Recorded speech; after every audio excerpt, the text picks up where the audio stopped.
నమస్కారం. ఈరోజు మనం ఒక చాలా ఆసక్తికరమైన అంశం గురించి మాట్లాడుకుందాం. నమస్కారం. కమ్మ సామాజిక వర్గం సాధించిన ప్రగతి, వాళ్ళ చరిత్ర, ఆ అభివృద్ధిని వాళ్ళు ఎలా నిలబెట్టుకుంటూ వస్తున్నారు, దాని వెనుకున్న వ్యవస్థలు, ఆ నిరంతరత, వీటి గురించి లోతుగా పరిశీలిద్దాం. అవును, తప్పకుండా. ముఖ్యంగా ఈ విశ్లేషణకు ఆధారం మన సుప్రసిద్ధ surgeon, GSL group chairman doctor Ganni Bhaskar Rao గారు. అవును. ఆయన వివిధ సందర్భాల్లో పంచుకున్న ఆలోచనలు, విశ్లేషణలు, ఆయన ఇంటర్వ్యూలు, ఉత్తరాలు, వీటి నుంచి వచ్చిన సమగ్ర సమాచారాన్ని మనమిప్పుడు వివరంగా చర్చిద్దాం. అంటే మన ఉద్దేశ్యమేంటంటే, ఈ సాధికారత, ఈ ప్రగతి ఊర్కే రాలేదు కదా. అస్సలు కాదు. అది తరతరాల కష్టం. ఎలా సాధించారు? ఆ నిరంతరత కోసం ఎలాంటి వ్యవస్థలు కట్టుకున్నారు? మరి ఇప్పుడెలాంటి సవాళ్లెదుర్కొంటున్నారు? సరే, ఒక్కొక్కటిగా విడమల్చి చూద్దాం. ముందుగా వాళ్ల మూలాల గురించి. అసలీ కమ్మ అనే పదం ఎలా వచ్చింది? వాళ్ల చరిత్రలో ఈ సైనిక నేపథ్యం, వ్యవసాయ నేపథ్యం, వీటి పాత్ర ఏంటి? ఇదే కదా వాళ్ల పునాది. అవును, కమ్మ పదం పుట్టుక గురించి నిజానికి రకరకాల వాదనలున్నాయి. ఒకటి, బౌద్ధం నుంచొచ్చిందంటారు. కృష్ణానది ఒడ్డుగన బౌద్ధం బాగా వెలిసిల్లింది కదా. అవును. బౌద్ధంలో కమ్మ అంటే పాళీ భాషలో కర్మ, దానినుంచొచ్చుండొచ్చు అనేది ఒక ఊహ. అలాగే చారిత్రకంగా చూస్తే ఈ ప్రాంతాన్ని కమ్మరాష్ట్రం లేదా కమ్మనాడు అనేవాళ్లు. ఓహ్! శాసనాల్లో కూడా కమ్మ బ్రాహ్మణ, కమ్మ కోమటి అని కనిపిస్తుంది. అంటే బహుశా ఇది మొదట ప్రాంతం పేరయ్యుండి తర్వాత కులం పేరుగా మారిందేమో అనిపిస్తుంది. ఇంకొకటి, చరిత్రకారుడు ఎడ్గార్ థర్స్టన్ సేకరించిన ఒక జానపద కథ ఉంది. బెల్తిరెడ్డి కథ అంటారు. చెప్పండి.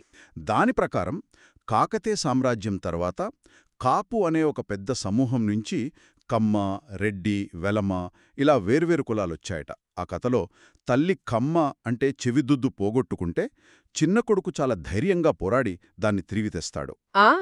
ఆ కొడుకు సంతానమే కమ్మవారు అయ్యారనే ఒక కథనం. ఇంకా మరో సిద్ధాంతమేంటంటే వీళ్ళు కంబోజా అనే పురాతన ఆర్య యోధుల తెగ నుంచి వలస వచ్చారని. అలాగా? అవును. కమ్మనాడులోని పలనాడును పూర్వం పల్లవనాడు అనేవారు. ఇంకా కంబోజరాజు కథలు కూడా మన జానపద సాహిత్యంలో ఉన్నాయి. ఇవన్నీ ఈ వాదనకు కొంచెం బలం చేకూరుస్తాయి. ఇక్కడ మనం గమనించాల్సిన విషయమేంటంటే ఈ విశ్లేషణలో ఒక ద్వంద్వ స్వభావం కనిపిస్తుంది. అదే కృషీవలుడు, యోధుడు. అంటే రైతు మరియు యోధుడు అన్నమాట. సరిగ్గా.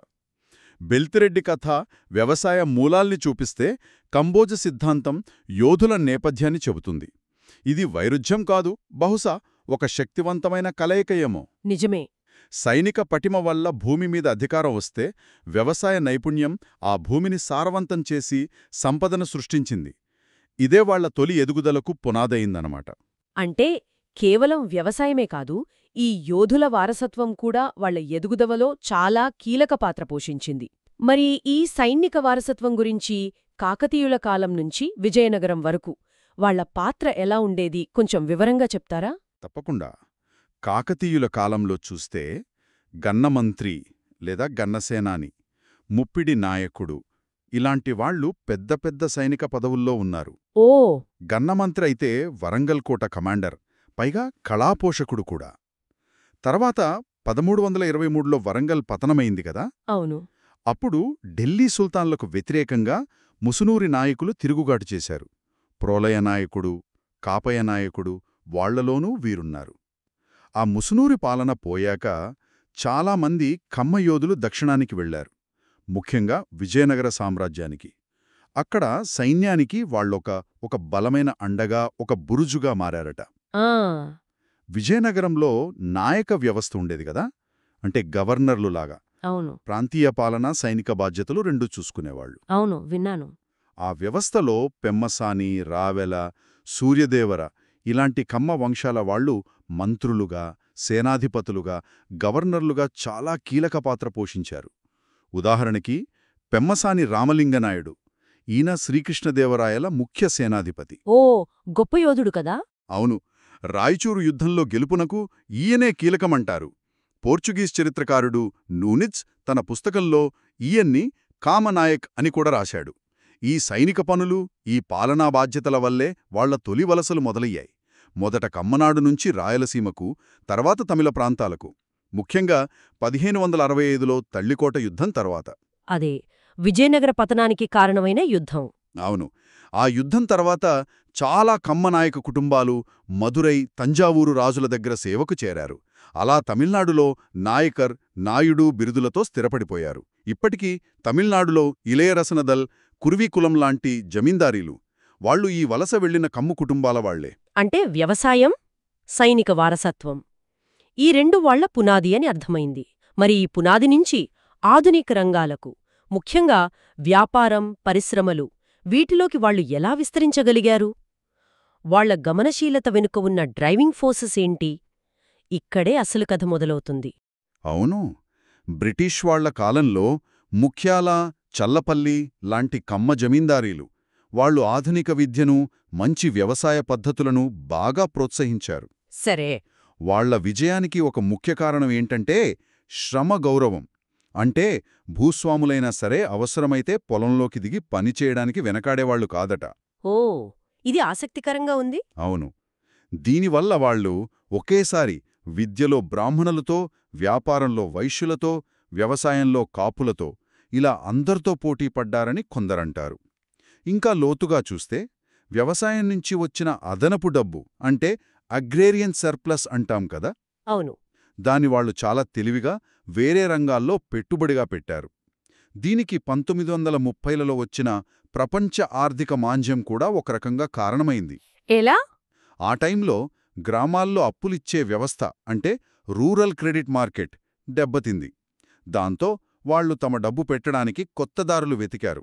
అలా సినిమా రంగంలోకొచ్చారు. ఉదాహరణకు 1938లో సారథి ఫిల్మ్స్ చల్లపల్లి రాజాగారి భాగస్వామ్యంతో మొదలైంది. ఓ, అంత పాతదా? అవును. ఆ తర్వాతే ఎల్వి ప్రసాద్ గారు, ఎన్టీఆర్ గారు, ఏఎన్ఆర్ గారు, డి రామానాయుడు గారు ఇలాంటి వాళ్లంతా వచ్చారు. వీళ్లల్లో చాలామంది వెనుక వ్యవసాయ నేపథ్యం ఉంది. అలాగే హోటల్ రంగం కూడా. కోయంబత్తూరులో అన్నపూర్ణ గ్రూప్ ఉంది కదా, దాని వ్యవస్థాపకులు దామోదరస్వామి నాయుడు గారు. ఆయన కూడా కమ్మవారే. మరి 1983లో ఎన్టీ రామారావు గారు ముఖ్యమంత్రి అవ్వటం, అది వాళ్ల విస్తరణ మీద ఎలాంటి ప్రభావం చూపింది? అది కేవలం రాజకీయ మార్పేనా, లేక ఇంకేమైనా ఉందా? అది కేవలం రాజకీయ మార్పు కాదు. అదొక బలమైన సామాజిక ఆర్థిక మార్పుగా చూడాలి. స్వాతంత్ర్యం తర్వాత మొదటిసారి కమ్మ సామాజిక వర్గానికి చెందిన వ్యక్తి సీఎం అవ్వటం, అది ఆ వర్గంలో ఒక రకమైన అపారమైన కాన్ఫిడెన్స్ ఇచ్చింది. సాధికారత భావన పెంచింది. నిజమే. దీనివల్ల కోస్తా ప్రాంతాల నుంచి హైదరాబాదుకు పెద్ద ఎత్తున వలసలు పెరిగాయి. కొత్త వ్యాపారాలు, పరిశ్రమలు పెట్టడానికి ముందుకొచ్చారు. వాళ్లకున్న ఆర్థిక శక్తికి రాజకీయ అధికారం కూడా తోడైందనమాట. ఒక ముఖ్యమైన ఉదాహరణ చెప్తాను. అమెరికా నుంచి అప్పుడే తిరిగొచ్చిన మొదటి తరం కమ్మ డాక్టర్లు. వాళ్లు ఎన్టీఆర్ గారి ప్రోత్సాహంతో హైదరాబాదులో ప్రైవేట్ హాస్పిటల్స్ రంగంలో పెద్ద ఎత్తున పెట్టుబడులు పెట్టారు. ఓహ్, అవునా? అవును. దీని ఫలితమేంటంటే ఆరోగ్యం, విద్య, ఐటీ లాంటి రంగాల్లో కార్పొరేటీకరణ అనేది. మన దేశంలో 1991లో సరళీకరణ వచ్చాక మొదలైంది అంటారు గదా, కానీ ఆంధ్రప్రదేశ్లో అంతకంటే ముందే కమ్మ పారిశ్రామికవేత్తల ద్వారా మొదలైందని చెప్పొచ్చు. అంటే దీన్ని పెద్ద చిత్రంలో చూస్తే వాళ్ల గమనశీలత అంటే కేవలం కష్టపడి పనిచేయడం కాదు, అది వ్యూహాత్మక చురుకుదనం, స్ట్రాటజిక్ ఎజిలిటీ. అంటే పరిస్థితులకు తగ్గట్టుగా వ్యూహాలు మార్చుకోవడం. చూడండి, 1930ల సంక్షోభం వాళ్లని సినిమా వైపు నడిపింది. అదొక రకంగా రిస్క్ తగ్గించుకోవడం. అవును. అలాగే 1983లో ఎన్టీఆర్ గారు గెలవటమో ఒక అవకాశం. అది వాళ్లను హైదరాబాదు లాంటి చోటికి ఆకర్షించింది. ఇది అవకాశాన్ని అందిపుచ్చుకోవటం. మరి ఈ గమనశీలత, ఇది కేవలం హైదరాబాదు వరకేనా, లేక ప్రపంచవ్యాప్తంగా, ముఖ్యంగా అమెరికా లాంటి దేశాలకు కూడా విస్తరించిందా? లేదు, హైదరాబాదుతో ఆగలేదు. ప్రపంచవ్యాప్తంగా, ముఖ్యంగా అమెరికాకు ఇది బాగా విస్తరించింది. దీనికి కారణాలు చాలా ఉన్నాయి. ఒకటి, కోస్తాంధ్రాలో చదువుకునే అవకాశాలు బాగుండటం. అవును. 2, పై చదువులకు పంపించగల ఆర్థిక స్థోమత ఉండటం. 3, కుటుంబాల నుంచి ప్రోత్సాహం. దీనికి తోడు 1990లలో ఐటీ బూమ్ వచ్చింది గదా. అవును, ఐటీ విప్లవం. అది ఈ వలసలకు ఇంకా ఊపినిచ్చింది. ఇది ప్రధానంగా స్కిల్ బేస్డ్ ఆపర్చునిటీ. వాళ్ల చదువు, టెక్నికల్ స్కిల్స్ వాళ్లను పెద్ద సంఖ్యలో అమెరికాకు తీసుకెళ్లాయి. అంటే వ్యక్తిగత విజయాలే కాదు, వాళ్లు సామూహికంగా ఎదగడానికి, ఆ ప్రగతి కంటిన్యూ అవ్వడానికి బలమైన వ్యవస్థలను కూడా కట్టుకున్నారన్నమాట. ఇందులో విద్య పాత్రేంటి? ఆ వ్యవస్థల నిర్మాణమెలా జరిగింది? ఖచ్చితంగా 20వ శతాబ్దం మొదట్లోనే వాళ్లు విద్య ప్రాముఖ్యతను గుర్తించారు. అప్పట్లో విద్యారంగంలో బ్రాహ్మణుల ఆధిపత్యం ఉండేది కదా. అవును. దానికిది ఒక రకంగా సవాల్లాంటిది. బ్రాహ్మణేతర కులాల్లో ఆధునిక విద్యలు పెద్ద సంఖ్యలో అందుకున్న మొదటి గ్రూపుల్లో కమ్మవారు ఒకరు. లెక్కలు చూస్తే 1901లో వాళ్ల అక్షరాస్యత 4.8% ఉంటే 1921కి 13.6% అయ్యింది. ఇది అప్పటి రెడ్లు, కాపుల కంటే ఎక్కువ. ఓ గ్రేట్! కమ్మ జమీందార్లు, డబ్బున్న రైతులు స్కూళ్లు కట్టించడం, లైబ్రరీలు పెట్టించడం ద్వారా విద్యను బాగా ప్రోత్సహించారు. ఒక్క గుంటూరు జిల్లాలోనే 10 ఏళ్లలో 130 హైస్కూళ్లు వాళ్ల చొరవతో వచ్చాయట. ఈ విద్యా చైతన్యానికి సంస్కరణ ఉద్యమాలు, ఆత్మగౌరవ పోరాటాలు కూడా తోడయ్యాయి. ముఖ్యంగా త్రిపురనేని రామస్వామి చౌదరి గారు. అవును, ఆయన గురించి విన్నాం. ఆయన బ్రాహ్మణేతర ఉద్యమానికి, హేతువాదానికి, కుల వ్యవస్థలోని ఏటతాళ్వలకు వ్యతిరేక పోరాటానికి ఒక సింబల్ లాంటివారు. చిన్నప్పుడు శూద్రుడని సంస్కృతం చెప్పనన్నారట. అదే ఆయనలో ఆ పోరాట స్ఫూర్తిని రగిలించిందంటారు. ఈ నేపథ్యంలోనే మనం 100 ఏళ్ల కమ్మ హాస్టళ్లు గురించి వింటాం. వాటి ప్రాముఖ్యత ఏంటి? అవి కేవలం ఉండటానికి వసతి మాత్రమేనా, లేక అంతకు మించిన పాత్ర ఉందా? అవి కేవలం బిల్డింగులు కాదు. వాటిని గ్రామీణ ప్రాంతాల్లోని టాలెంట్ని, పట్టణాల్లోని చదువు అవకాశాలతో కలిపిన సోషల్ మొబిలిటీకి నిచ్చెనలు అనొచ్చు. Infrastructure for social mobility. మంచి పదం. మొట్టమొదటి కమ్మ సంఘం కమ్మ మహాజన సంఘం 1910 లేదా 1914లో. దాని ముఖ్య లక్ష్యం కూడా విద్య ద్వారా కమ్యూనిటీని డెవలప్ చేయడమే. దీనికి బెస్ట్ ఎగ్జాంపుల్ గుంటూరు కమ్మ హాస్టల్. మొన్న 100 ఏళ్ల పండుగ కూడా చేసుకున్నారు. అవును. మాచర్ల దగ్గర ఒక ఊరావిడ శ్రీమతి శాకమూరి లక్ష్మీదేవమ్మ గారు గుంటూరులో బసకు ఇబ్బంది పడుతున్న వాళ్ల కోసం స్థలం కొని ఒక కమ్మ సత్రం కట్టించారు. ఆ తర్వాత ఊళ్ల నుంచి గుంటూరుకు చదువుకోవడానికి వచ్చే కమ్మపిల్లల కష్టాలు చూసి జాగర్లమూడి కుప్పుస్వామి చౌదరి, జంపాల వెంకటేశం లాంటి పెద్దలు ఆవిడ కుటుంబాన్ని ఒప్పించి 1923లో ఆ సత్రాన్ని కమ్మ హాస్టల్గా మార్చారు. అంటే ముఖ్య ఉద్దేశ్యం పేద గ్రామీణ విద్యార్థులకు పట్టణాల్లో చదువు అందుబాటులోకి తీయటం. గుమ్మడి వెంకటేశ్వరరావు గారు, యలవర్తి నాయుడమ్మ గారు, ఇలా ఎంతోమంది పెద్దవాళ్లు అక్కడ చదువుకున్నవాళ్లే. ఈ స్పిరిట్ ఇంకా కొనసాగుతోంది. ఖమ్మంలో 1937 నుంచి హాస్టలుంది. విజయవాడలో 2017లో పేద కమ్మ అమ్మాయిల కోసం హాస్టల్ పెట్టారు. ఇదంతా ఆ నిరంతరతకు నిదర్శనం. మరి ఈ సంస్థాగత నిర్మాణం ఇది ఇండియా దాటి ముఖ్యంగా అమెరికాకు ఎలా వెళ్ళింది? ఇక్కడే కులమూలధనం లేదా క్యాస్ట్ క్యాపిటల్ అనే మాట వింటున్నాం. దాని అర్థమేంటి? అదెలా పనిచేసింది? అమెరికాలో సెటిలైన కమ్మవాళ్లు వాళ్ల అభివృద్ధికి కులమూలధనం అనే ఒక సోషల్ రిసోర్స్ని బాగా వాడుకున్నారని విశ్లేషకులంటారు. అంటే ఇది కంటికి కనిపించని ఒక నెట్వర్క్, సామాజిక, సాంస్కృతిక బంధుత్వాల నెట్వర్క్ అన్నమాట. కొత్తగా అమెరికా వెళ్లిన వాళ్లకు ఉద్యోగాలు వెతకడంలో, ఉండటానికి చోటు చూసుకోవడంలో, ముఖ్యంగా కమ్మవాళ్లు నడిపే ఐటీ కన్సల్టింగ్ కంపెనీల్లో ఈ నెట్వర్క్ బాగా హెల్ప్ చేసింది. దీనికి 2 ముఖ్యమైన సంస్థాగత రూపాలు కనిపిస్తాయి. ఒకటి TANA, TNAN, Telugu association of North America, 1977లో పెట్టారు. అవును, చాలా పెద్ద సంస్థ కదా. అవును, నార్త్ అమెరికాలో ఉన్న ఇండో అమెరికన్ సంస్థల్లో ఇదే పాతది, పెద్దది. ఇది అందరి తెలుగువాళ్ల కోసం పనిచేస్తుంది. వాళ్ల తానా ఫౌండేషన్ ద్వారా ఇండియాలో చాలా సేవా కార్యక్రమాలు చేస్తారు. స్కూల్స్, లైబ్రరీలు, స్కాలర్షిప్స్, కంటి క్యాంపులు, ఇలా చాలా. టీమ్ స్క్వేర్ అని ఎమర్జెన్సీ హెల్ప్ కూడా చేస్తారు. మరి రెండోది నాక్స్, NAKS, నార్త్ అమెరికన్ కమ్మ సంఘం. ఇది స్పెసిఫిక్గా కమ్మ కమ్యూనిటీ కోసం, వాళ్ల మధ్య ఐక్యత పెంచడం, కల్చర్ని కాపాడుకోవడం వాళ్ల లక్ష్యాలు. సభ్యులకు మ్యాట్రిమోనియల్ సర్వీసులు, జాబ్స్ పోర్టల్, బిజినెస్ డైరెక్టరీ లాంటివి అందిస్తారు. అయితే ఈ అమెరికా ఎన్ఆర్ఐల దాతృత్వానికి 100 ఏళ్ల క్రితం హాస్టళ్లు కట్టిన వాళ్ల దాతృత్వానికి ఏమైనా తేడా ఉందా? ఉంది. దీన్ని మోడర్న్ ప్రొఫెషనలైజ్డ్ ఫిలాంథ్రపీ అనొచ్చు. వృత్తి నైపుణ్యంతో కూడిన దాతృత్వం. అంటే వీళ్ళిచ్చే విరాళాల్లో కూడా మెరిట్, ఎఫిషియన్సీ లాంటి వాటికి ప్రాధాన్యతిస్తారు. పాతకాలపు దానంలా కాకుండా ఎడ్యుకేషన్, రూరల్ డెవలప్మెంట్ లాంటి ఉపయోగపడే ఫలితాలు కొలవగలిగే రంగాల్లో విరాళమిస్తారు. ముఖ్యంగా టాలెంట్ ఉన్న పేద పిల్లలకు స్కాలర్షిప్లు ఇవ్వడం మీద ఫోకస్ చేస్తారు. ఇది వాళ్ళ ప్రొఫెషనల్ బ్యాక్గ్రౌండ్, ఐటీ, మెడిసిన్ లాంటివిని చూపిస్తుంది. మొత్తం ఈ ఎనాలిసిస్ని కలిపి చూస్తే ఒక స్పష్టమైన 3 దశల స్వీయ నిరంతర చక్రం కనిపిస్తుంది. Self sustaining loop. అదెలా? 1. స్థానిక స్థాయిలో కట్టిన ఇన్ఫ్రాస్ట్రక్చర్, ఉదాహరణకు గుంటూరు హాస్టల్. 2. ప్రపంచవ్యాప్తంగా ఉన్న నెట్వర్క్లు, ఉదాహరణకు తానానాక్స్ జాబ్ పోర్టల్. 3. ఈ నెట్వర్క్ల ద్వారా వచ్చే ఇంటర్నేషనల్ క్యాపిటల్, అంటే ఎన్ఆర్ఐల దాతృత్వం లేదా కులమూలధనం. అర్థమైంది. ఊరికే ఒక ఉదాహరణ చెప్తున్నా.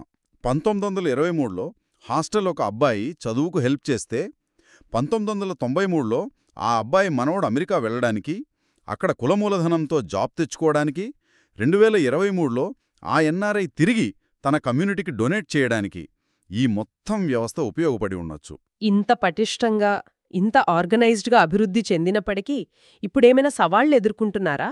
మొత్తంగా దీని సారాంశం ఏంటి? ఎంత సక్సెస్ఫుల్ సిస్టమ్ అయినా సరే దానికి కంటిన్యూస్ సెల్ఫ్ రిఫ్లెక్షన్, మార్పు అవసరం. సాధికారత నిలబడాలంటే అది కంపల్సరీ. మొదటి ఛాలెంజ్, ఈ సంస్థలు, ముఖ్యంగా హాస్టల్స్ లాంటివి, కేవలం డొనేషన్ల మీదే ఎక్కువగా ఆధారపడటం. అవును, అది రిస్కే కదా. కరెక్ట్. అవి సెల్ఫ్ సస్టైనబిలిటీ మోడల్స్ని ఇంకా డెవలప్ చేసుకోవాలి. అంటే కేవలం విరాళాల మీదే ఆధారపడటం లాంగ్ రన్లో ప్రమాదం.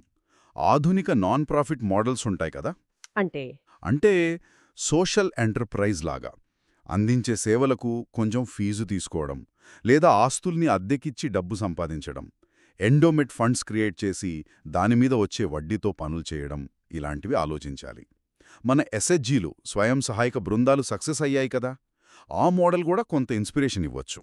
ఇక డాక్టర్ గన్నీ భాస్కర్రావు గారి విశ్లేషణలో అక్షయపాత్రకు మురికి మచ్చలు అన్నారు. దానర్థమేంటి? వ్యక్తిగత ఈగోలు, అభిప్రాయ భేదాలు ఇలాంటివా? అవి ఎలా ఎఫెక్ట్ చేస్తున్నాయి? అవును, సరిగ్గా అదే పాయింట్. ఆయన మాటల్లో చెప్పాలంటే చిన్న చిన్న అభిప్రాయ భేదాలు, మనుషుల ఈగోలు, ఇవి మంచి ప్లాన్స్ అమలవ్వడానికి కూడా అడ్డుపడుతున్నాయని ఆయన బాధపడ్డారు. అంతేకాదు, ఇలాంటివి బయట సమాజంలో మొత్తం కమ్యూనిటీ మీద నెగటివ్ ఒపీనియన్, అనుమానాలు పెంచుతున్నాయని కూడా ఆయన అన్నారు. కొన్ని ఉదాహరణలు చూస్తే పొలిటికల్గా ఒక పార్టీకి సపోర్ట్ చేస్తున్నారని విమర్శలు రావడం. అమరావతి ఉద్యమం ఉందనుకోండి, అవును, అది రైతులందరి సమస్యగా కాకుండా కొన్ని మీడియా ఛానల్స్ పేర్లు చెప్పారు, ఏబిఎన్, ఈటీవీ, టీవీ5. ప్రచారం వల్ల అది కేవలం కమ్మవారి సమస్యగా కనిపిస్తోందని విమర్శ వచ్చింది. అలాగే చంద్రబాబు నాయుడు గారి అరెస్టు తర్వాత జరిగిన నిరసనలు కూడా మెయిన్గా కమ్మవాళ్లే చేశారు అనిపించడం. ఇదంతా ఒక రకమైన సెపరేషన్ ఫీలింగ్ పెంచుతోందని కొందరు అభిప్రాయం. అలాగే ఆ మధ్య జరిగిన ఆత్మగౌరవ సభ ఇన్విటేషన్లో మన జాతి గౌరవం కోసం, మన మనుగడ కోసం అని కేవలం తమ కులం వాళ్లకే పిలవడం, ఇది వేరే కులాల నుంచి వ్యతిరేకతను, కొంత హేళనను ఎదుర్కొంది. మేము పాలకవర్గం, యాచకవర్గం కాదు లాంటి స్టేట్మెంట్లు కూడా కొన్నిసార్లు ఆధిపత్య ధోరణిగా, ఈగోగా కనిపించాయి. ఇవన్నీ డాక్టర్ గన్నీగారు చెప్పిన మురికి మచ్చలకు ఉదాహరణలన్నమాట. అంటే ఇంతకాలం వాళ్ల అభివృద్ధికి, విజయానికి హెల్ప్ చేసిన కుల మూలధనమే ఇప్పుడు బయట ప్రపంచంలో నెగిటివ్గా మారుతోందా? ఇదో రకమైన ఐరనీ కదా. ఇందులో విశేషమేమిటంటే అదే విషాదకరమైన వైరుధ్యం, ట్రాజిక్ ఐరనీ. ఏదైతే లోపల ఐక్యతకు, విజయానికి కారణమైందో అదే కులమూలధనం, అదే బలమైన నెట్వర్క్ బయట ప్రపంచం దృష్టిలో కులాహంకారంగా, సంకుచితత్వంగా, క్లానిష్నెస్గా లేదా హెజిమనీగా కనిపించే ప్రమాదం ఏర్పడింది. దీని పర్యవసానం ఈ ధోరణి బయటి సమాజంలో ఆ కమ్యూనిటీ పట్ల ఏహ్యత, ఒంటరితనం అంటే ఏలియనేషన్కు దారితీయచ్చు. ఇది సాధికారత నుంచి ఎక్స్క్లూజన్కు దారితీయచ్చు. బహుశా ఇదే కమ్మ అక్షయపాత్రకు పట్టిన అసలైన మురికిమచ్చ అని డాక్టర్ గన్నీ భాస్కర్రావు గారి విశ్లేషణ మనకు చెబుతోంది.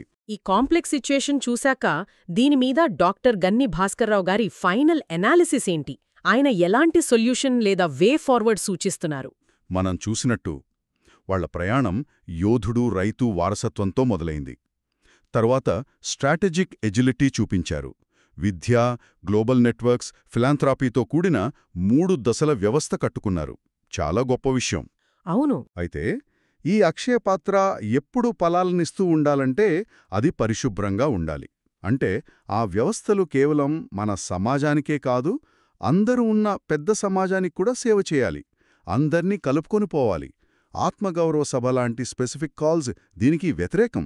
ఈ సిచ్యువేషన్ మీద డాక్టర్ గన్నీ భాస్కర్రావు గారి మాటల్ని నేరుగా చెప్తాను.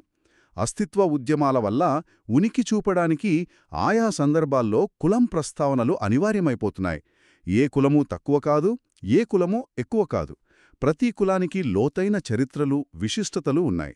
వాటి పునాదులపై ఒకరికోసం అందరూ, అందరికోసం ఒకరు అనే ఆదర్శంతో ప్రతి కులము పనిచేస్తే అదే రాష్ట్రాభివృద్ధి, అదే మానవ వనరుల వికాసం. ఆయన మాటల్లోని ఆంతర్యమేంటి? అంటే ప్రతి కులం వాళ్ల కాళ్ల మీద వాళ్లు నిలబడేలా స్వంత వ్యవస్థలు కట్టుకోవాలి, అదే రాష్ట్రానికి మంచిదని ఆయన అంటున్నారా? ఖచ్చితంగా. డాక్టర్ గన్ని భాస్కర్రావు గారి అనాలిసిస్ సమ్మరీ, ఆయన నినాదం అదే. విడివిడిగా ఆయన అన్ని కుల సంస్థలు సస్టైనబుల్ సహాయక వ్యవస్థలు నిర్మిస్తే అదే రాష్ట్ర ప్రగతి. సస్టైనబుల్ సహాయక వ్యవస్థలు. అవును. అంటే ప్రతి కుల సమూహం వాళ్ల సభ్యుల అభివృద్ధి కోసం ఎడ్యుకేషన్, ఎంప్లాయ్మెంట్, స్కిల్ డెవలప్మెంట్ లాంటి వాటిల్లో సెల్ఫ్ రిలయంట్గా, కంటిన్యూయస్గా పనిచేసే సస్టైనబుల్ సపోర్ట్ సిస్టమ్స్ కట్టుకోవాలి. దీనివల్ల ఉపయోగం? దీనివల్ల ఒక గ్రూప్ డామినేట్ చేస్తోంది అనే ఫీలింగ్ పోతుంది. అదే సమయంలో ప్రతి గ్రూప్ డెవలప్ అవడం వల్ల మొత్తం సమాజం, మొత్తం రాష్ట్రం డెవలప్ అవుతుంది. ఇదే ఏ రాష్ట్ర ప్రగతికైనా సరైన దారి అని ఆయన గట్టిగా నమ్ముతున్నారు. ఆయన దృష్టిలో ఇదే నవ్యాంధ్రప్రదేశ్ నిర్మాణం. మరి ఆ పరిశుభ్రతను, ఆ బ్రాడ్ మైండెడ్నెస్ని ఎలా కాపాడుకోవాలి? ఆ అక్షయపాత్ర మలినం కాకుండా ఉండాలంటే ఏం చేయాలి? వ్యక్తిగత ఈగోలు, పాలిటిక్స్ వల్ల వచ్చే అభిప్రాయ భేదాలు, మాకేంటి అనే సంకుచితత్వం, ఈ మురికి మచ్చలను తొలగించుకోవాలి. 100 ఏళ్ల క్రితం జాగర్లమూడి కుప్పుస్వామి చౌదరి లాంటి వాళ్లు చూపించిన విజన్, ఆ విశాల దృక్పథం, దానికి ఇప్పుడున్న ఎన్ఆర్ఐలలో కనిపిస్తున్న ప్రొఫెషనలిజం, ఆర్గనైజ్డ్ ఫిలాంథ్రోఫీ, ఈ రెండూ కలవాలి. అప్పుడే అక్షయపాత్ర క్లీన్గా, ఎప్పుడూ ఫలాలనించేదిగా ఉంటుంది. ఈ బాధ్యత కేవలం లీడర్లదే కాదు, కమ్యూనిటీలో ఉన్న ప్రతి ఒక్కరిది. నిజంగా ఇది చాలా లోతైన, ఆలోచింపజేసే విశ్లేషణ. కమ్మవారి హిస్టరీ, వాళ్ల సక్సెస్లు, వాళ్లు కట్టుకున్న వ్యవస్థలు, ఇప్పుడున్న ఛాలెంజెస్, ముఖ్యంగా డాక్టర్ గన్ని భాస్కర్రావు గారు చెప్పిన ఆ ప్రతి కులం తమ సస్టైనబుల్ సహాయక వ్యవస్థలను నిర్మించుకోవాలి అనే ఐడియా చాలా వినూత్నంగా ఉంది. నిజమే. చివరికి ఏ గ్రూప్ సాధికారత అయినా సరే, అది కేవలం వాళ్ల ఇంటర్నల్ స్ట్రక్చర్స్, యూనిటీ, రిసోర్సెస్ మీదే కాదు, వాళ్లు తమ చుట్టూ ఉన్న పెద్ద సొసైటీతో ఎలా కలిసిపోతున్నారు, ఆ సొసైటీకి ఎలా కాంట్రిబ్యూట్ చేస్తున్నారు అనే దానిమీద కూడా ఆధారపడి ఉంటుంది.